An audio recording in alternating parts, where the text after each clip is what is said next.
To kick everything off today, we're very fortunate to have Lexington Mayor Jim Gray with us. Jim Gray is a great choice to start this off because he's such a young mayor. Like me, chronologically, he might be youth challenged, but in terms of his demeanor, he's very youthful.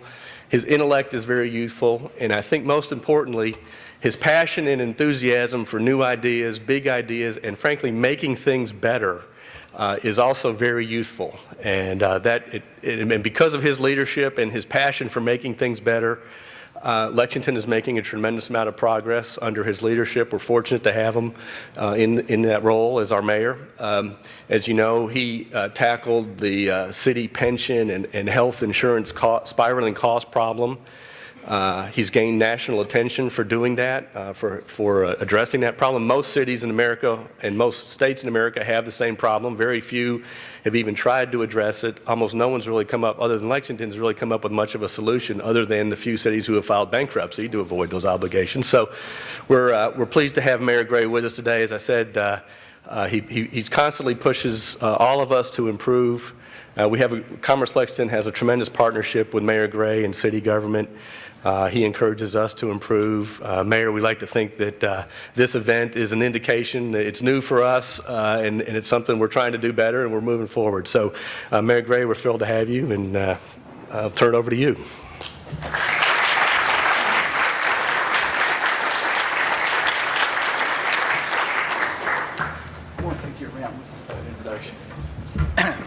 Well, I'm going to take you, Ken, I was just telling Ken, y'all, that I'm going to take him around with me everywhere for that introduction.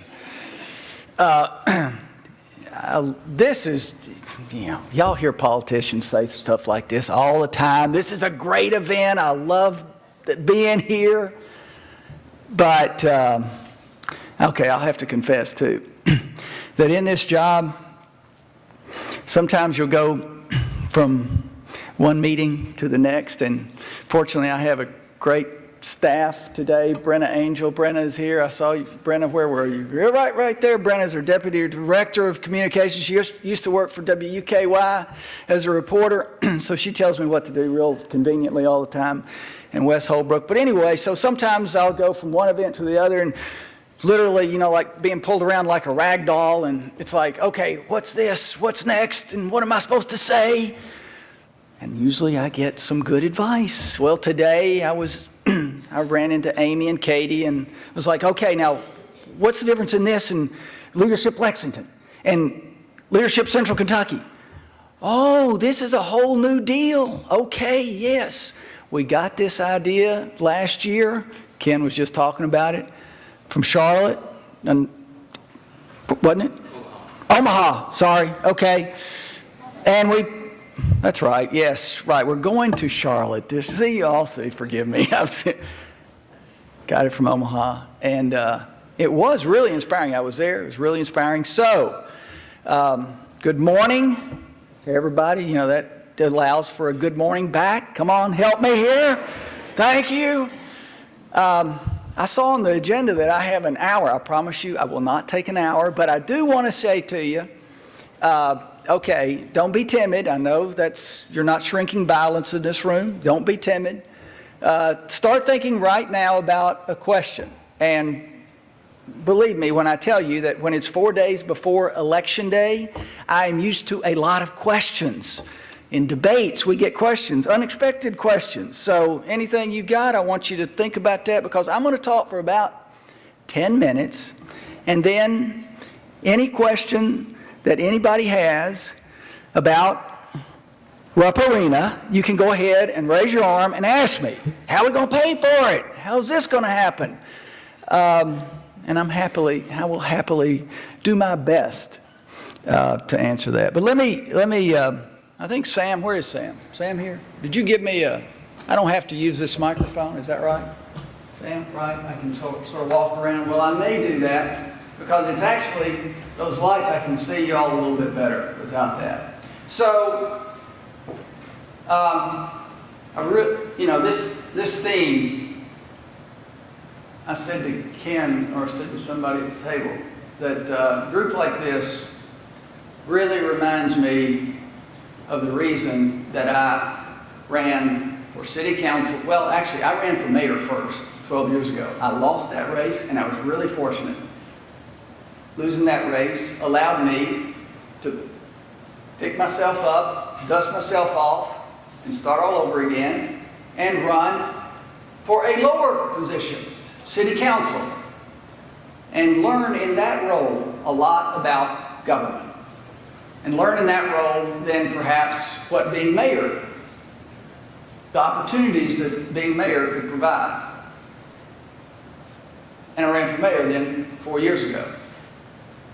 But in many respects, the motivation for me to run for mayor was that I had a wonderful opportunity in a family business. My father passed away when I was 19. We lived then in Glasgow. How many of you all, like me, moved to Lexington? Okay. How many didn't? All right, hold your arms up really high.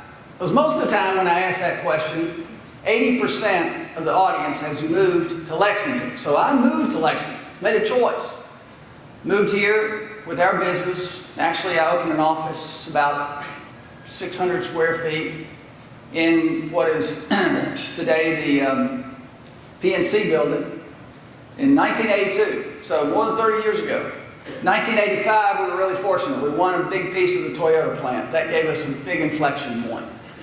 Drove our business. Since then, we've built 400 plants for Japanese companies around America. But that was a game changer for us. And I'm going to come back to that in a minute when we talk about wealth. But I had a great opportunity. My father passed away. 7 years later, we had a great opportunity. We were flat on our backs, broke, insolvent. As our mother told my brother and me after accountants came in that year, 1980, well, boys, you have managed to piddle away what feeble capital your daddy left us. And we had worked real hard. We'd lost $4 million, and we had a $1 million net worth to start out with. So you can do the math. Well, that reminded, coming to Lexington in 1982 was a great opportunity. You know, we saw Lexington growing. It was about the time the Civic Center had just been built. There's a lot of activity in the urban core. There's work going on the perimeter. Lexington was viewed as the place to be in Kentucky. The university, vigorous presence here.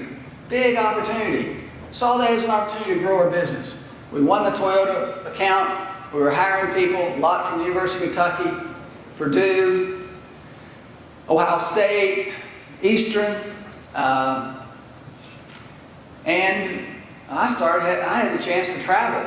You know, I was like, this is really cool. I can actually do business. I can travel to Japan. I can travel to Europe. I can call on customers all around the world because guess what? They're going to invest in the safest economy in the world, the United States of America. And at that time, they were going to invest in Kentucky because Toyota had come here and it was going to make a big difference. So my brothers and I, we were able to take and seize an opportunity. A lot of help from a lot of people. I mean, I always say that we may have been broke, but we had family and we had friends who were willing to help us. That was a big deal. All right, so I'm going to dial then. That was my own experience, which gave me the motivation. After we built the business to a certain presence, you know, we learned something. Toyota taught us a lot of lessons. In fact, I often say, anybody here know Will James, who's the president out at Toyota today? Well, Will and I, if you don't know him, Will's a great guy.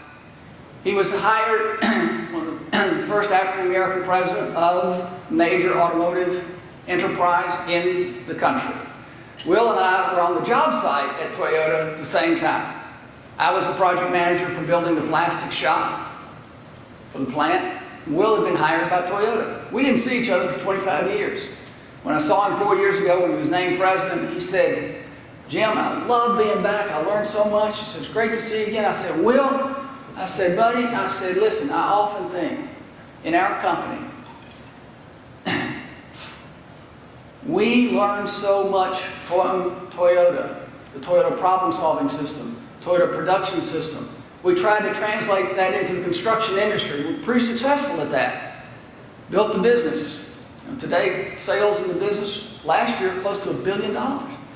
he said, wow, Jim, that's great. I said, yeah. I said, Will, I often say, we should have paid Toyota for all the lessons you taught us. Well, he didn't miss a beat. He said, buddy, it's not too late.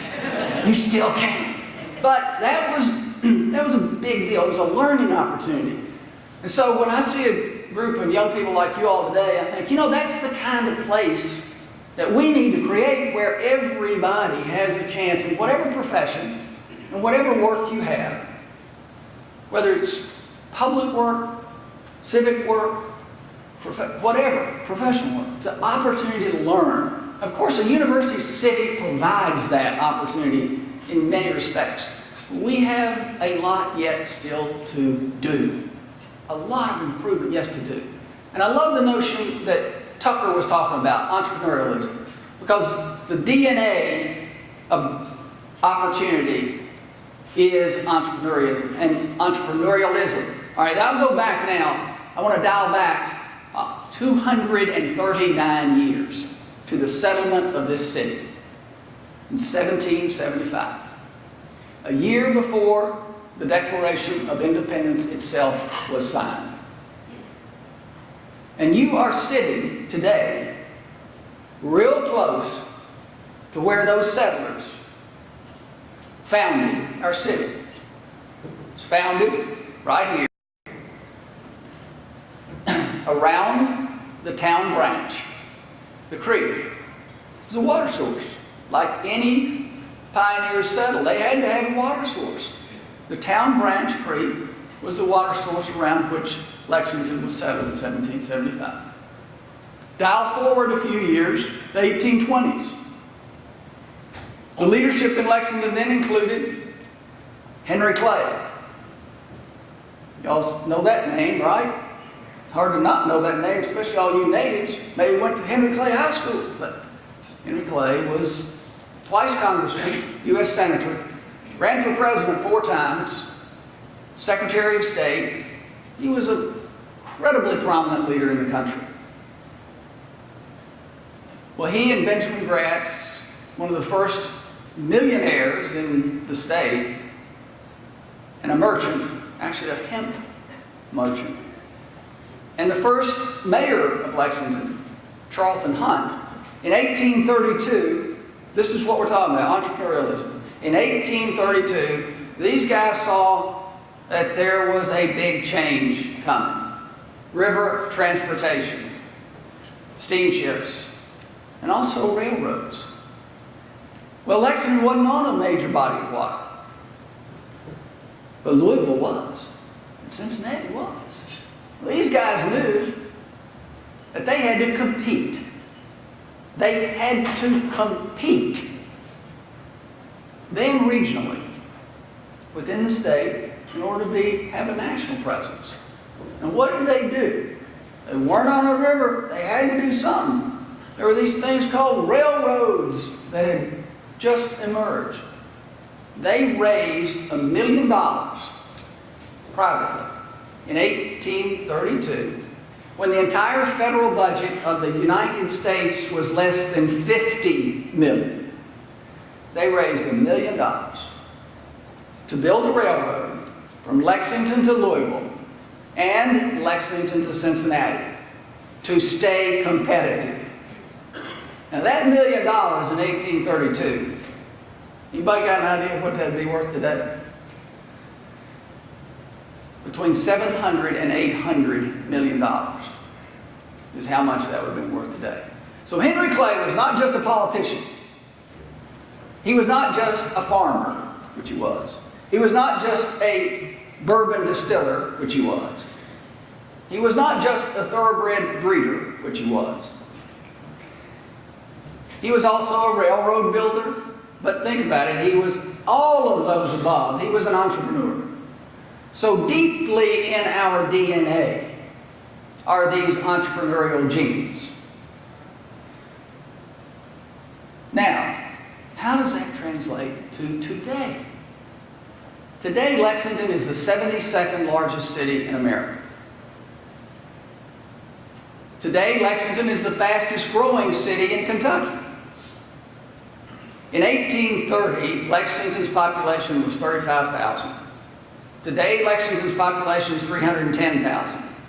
Louisville's population in 1830 was 300,000, a little over 300,000. Louisville's population today is a little over 700,000. So you can do the math. Lexington's grown by almost 8 times in those 80 years. Louisville's grown by a little over 2 times. What's the difference? Big difference is Lexington is a university city. It's a big deal. Now, we have also developed a diversified economy. The last 50 years, IBM came here, trained Square D. Today, businesses are growing, not right in Fayette County, but just beyond the county borders, and all tech, entrepreneurial. Big Ass Fans as an example.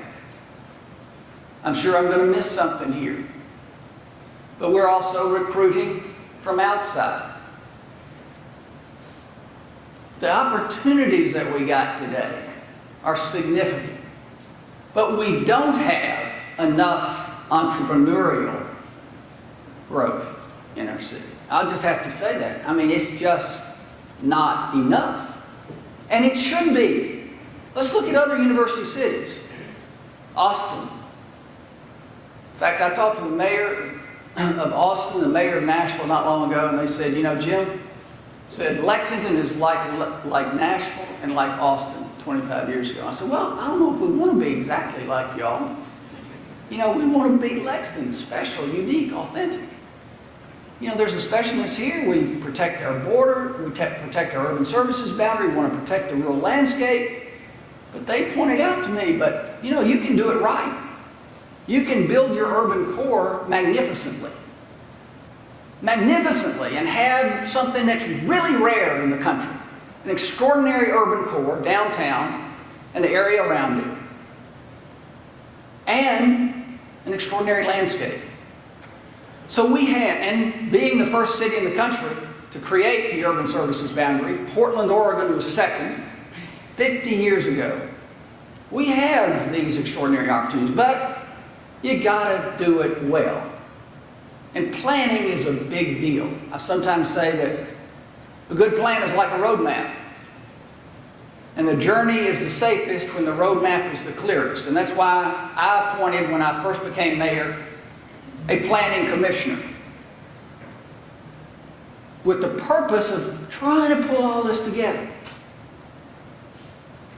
Now, so where are we today? And why do things like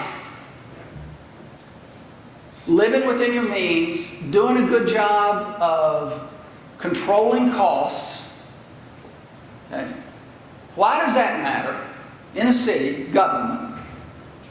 And why do projects like reinventing Rupp Arena matter? Does it take much to figure that out?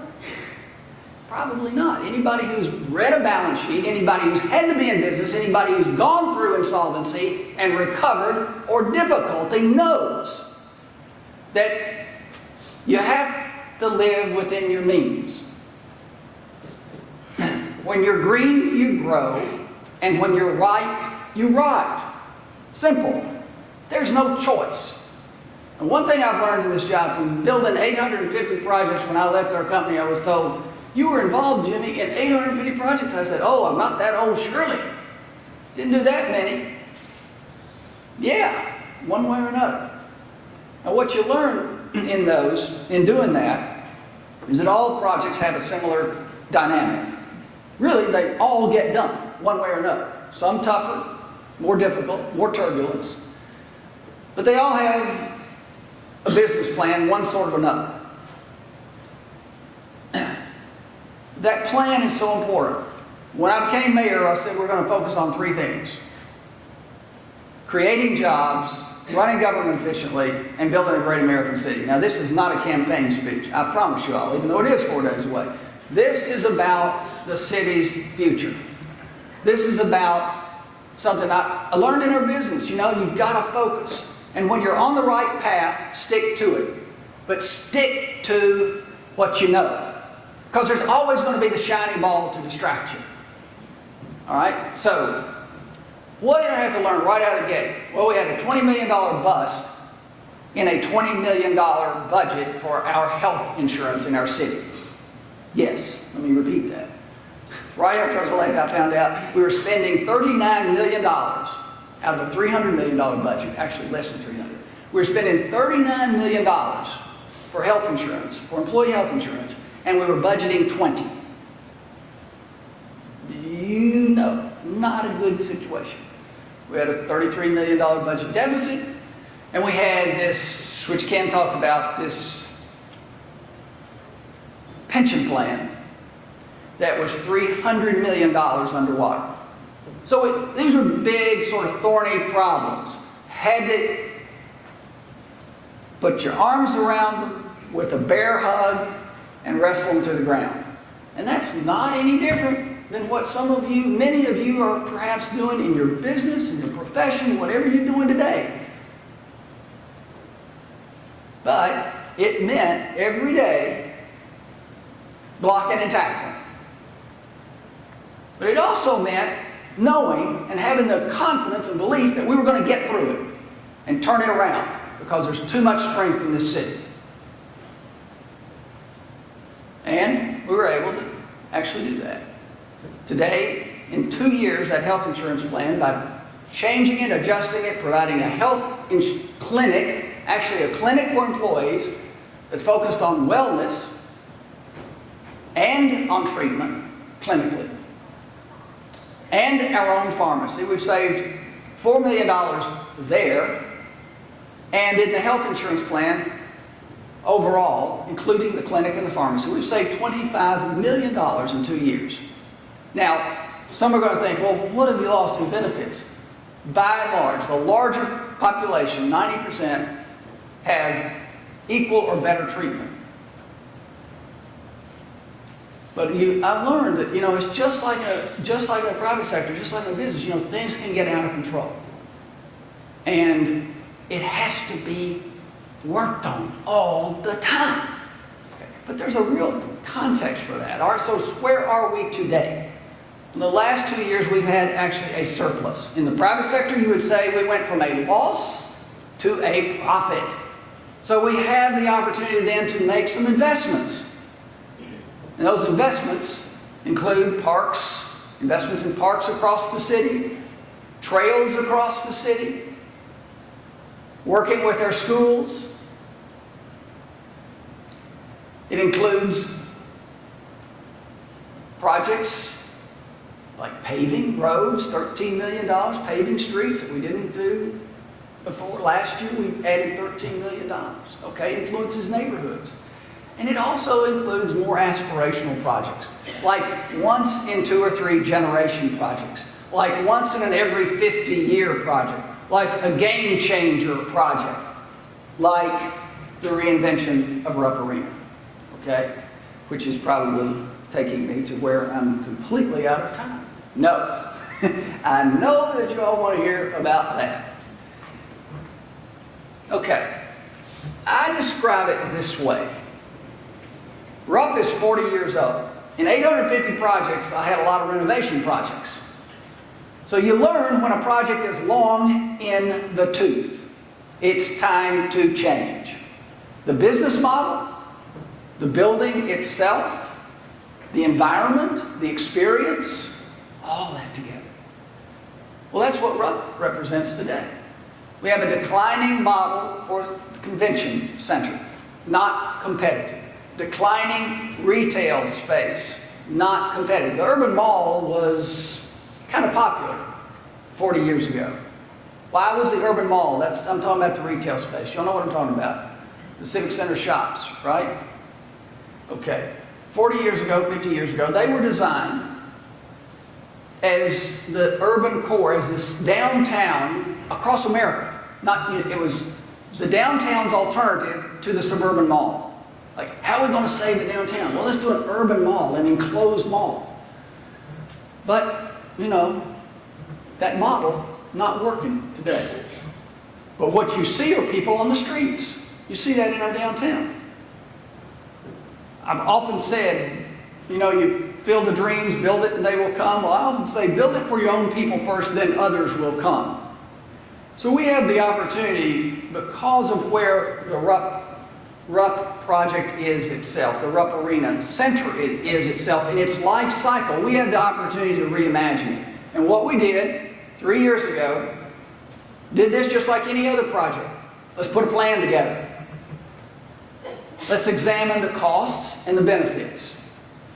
And in that, we first examined the cost of building a new arena, which the university asked us to do. Because the university was considering a new arena. $350 million for the arena alone. Considered building it on High Street, the 20-acre parking lot, undervalued, non-productive today. Empty parking lot, surface parking lot in the middle of the city, okay? Anybody who knows real estate knows that's, undervalued today, underutilized, non-productive space. All right, we examined that, $350 million for a new arena. Well, then what do you do with Rupp? What do you do with existing Rupp? Big box, not easy to convert to something else. You'd have to pretty much blow it up. Convention Center, already consultants saying declining competitive. Declining competitively. So a problem. We also examined then the renovation, the modernizing of Rupp, Center adding, focus on an enhanced fan experience. Center hung scoreboard, LED, ribbon boards around the arena, premium seating, yes. Chair backs in the upper deck, in the upper arena, new concourse, inside, right? And outside, a whole new experience. Why is that? Well, today you can't even see the arena from the outside. As the sports writers in Louisville describe it, it's a cardboard box. But arenas today in cities, in great cities, arenas are a special feature of the city, architecturally, inspiring. They say something about the place. Okay? They elevate the brand, the same opportunity. So the architects, when they examine, they say, this place has got great bones, Rob. We just need to work on it. Well, to expand and do what the UK Athletics said they needed to do for the upper bowl, getting chairbacks in the upper bowl, and all the amenities, a new concourse for the upper arena, premium seats, it would mean expanding its perimeter by 30, 40 feet, which means edging into the current retail space and the convention space, which is already problematic because the consultants are saying navigating through it is Byzantine, just really, really difficult. So, in order to do one, the other had to change. But altogether, the price for renovating, modernizing Rupp with all the new enhanced fan experience amenities, the cost of that, $200 million instead of $350 million. And the new convention center, another $100 million, so roughly $300 million. So we would actually achieve both for less than the new arena. And by doing that, we would also create the opportunity for us to do something else special, to link to our history. What's unique and special and authentic. That's why I shared with you all that 240-year history and where we're standing today, the town branch. Anybody who's gone on our trips, some of y'all have gone on the trips to the chamber trips, right? Hold your hand up if you have, please, please, please. So you've seen then a lot of those trips, like San Antonio. What do they take us to? The Riverwalk. San Antonio Riverwalk. And they showed pictures of the Riverwalk when it was conceived. Wonder how many years ago?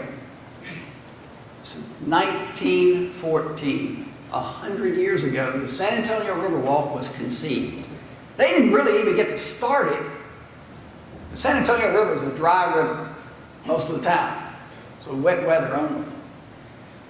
But the leaders then said, we got to do something to make our city unique. Let's imagine something. They didn't get to start on the project till the Progress Administration in the Depression, the WPA. The last leg of it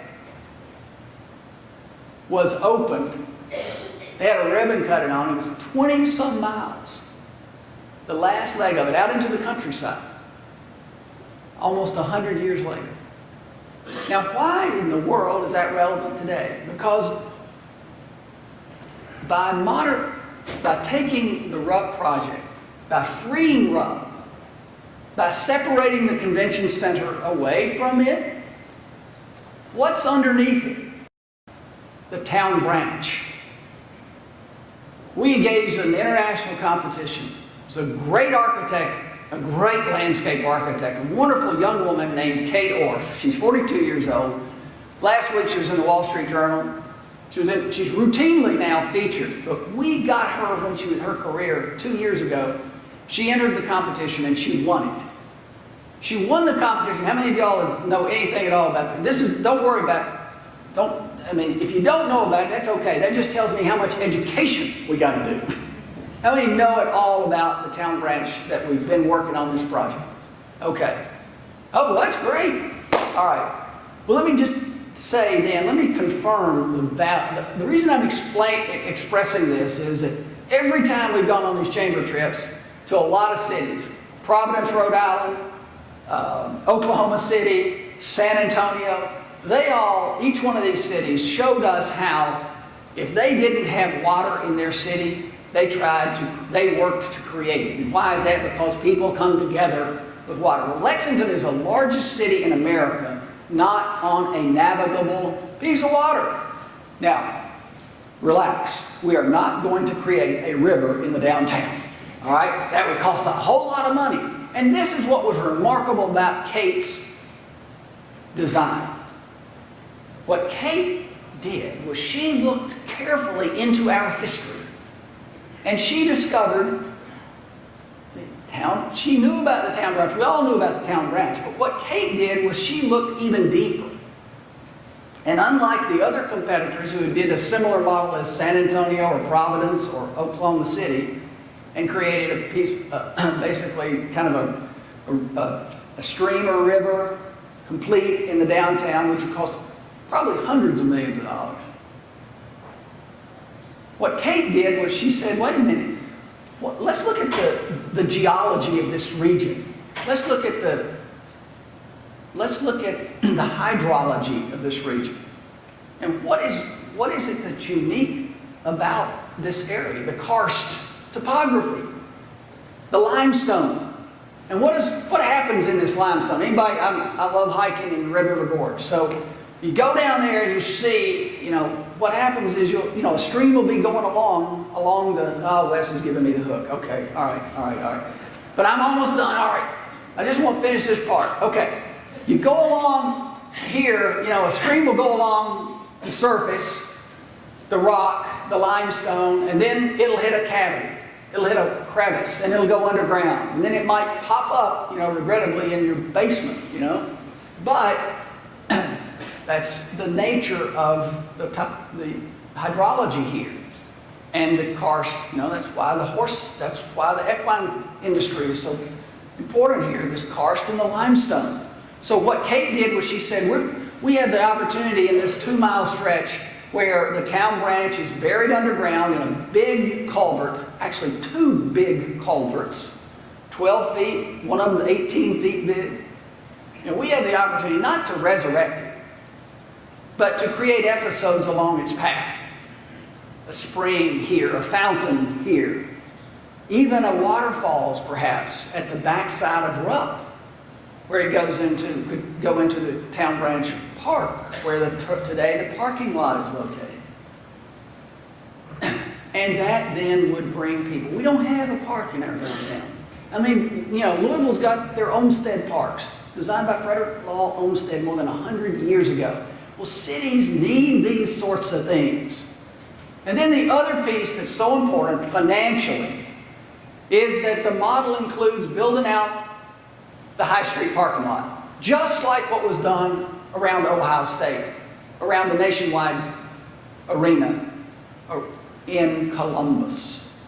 Now today, 10,000 people are employed in that nationwide district in Columbus. It was started 15 years ago when the nationwide arena was built. Most of those jobs are technology jobs, yes. They are jobs that are aligned with Ohio State University, with its research mission. Well, the University of Kentucky is all of a 6-minute walk from that High Street parking lot. So a very big opportunity, which brings me to finish up with the numbers. That $300 million that it's going to take us to build this project is very achievable. Now, that sounds like a big number, of course it is, but when you have the partnership of the university, whose administration and athletics department has said they need a better fan experience, they need an improved arena, either new or reinvented, and are willing to come to the table with revenues achieved from new advertising and the premium seating of $10.7 million a year, which goes toward the total debt, annual debt service for this $300 million project of $15 million. When you have the state willing, as soon as we get it through the turbulence, the state willing to come up with $80 million, which is equivalent to what was contributed in Louisville. Yum got $75 million. We started asking, the governor put $65 million in his budget. We needed the bed tax as well, which is exactly what Louisville got for convention center. Louisville got, for what we're asking $80 million today for what Louisville got, $131 million for Yum and for the convention center. Just keep that in your head, all right? So you put all that together and you say, well, the city needs to come up with some money. I included in my budget $40 million, all right, as a bond. Now the city at any point in time has about $300 million in debt, all right? Now a lot of you think that's a horrible word. Well, we all do. But today we finance our debt at 2.6%. We just refinanced 61 million. So it's historic lows for that. So I decided I wanted to take a look at this 40 million that I proposed in our budget for the RUP project. It would be paid over 40 years, over 20 years. That $40 million in our annual budget, the effect of that $40 million, I've got a penny up here.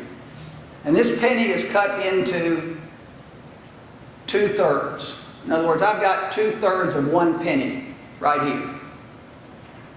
That's what the 40 million represents. The debt service on that 40 million represents a little over 1/2 of 1% of $1 of our general fund. Now, just to put that in perspective, that's $2.3 million. To put that in perspective, we spend $67 million for police services in the city, and an equivalent amount for fire and EMS, and another $30 million, $35 million for corrections. This is an investment. We get to build around that arena the equivalent of what has been built around Ohio State. It created 10,000 jobs. The city owns all of that property. So I will finish up by saying, I said earlier, that a touchstone for me has always been, when you're green, you grow, and when you're ripe, you rot. You've got to know to save money in order to make money sometimes, and you got to know when to invest to make money. All of y'all, young professionals, that career is ahead of you. I had the opportunity to come to Lexington when it seemed like Lexington was on fire. And it's a very big deal to seize the moment.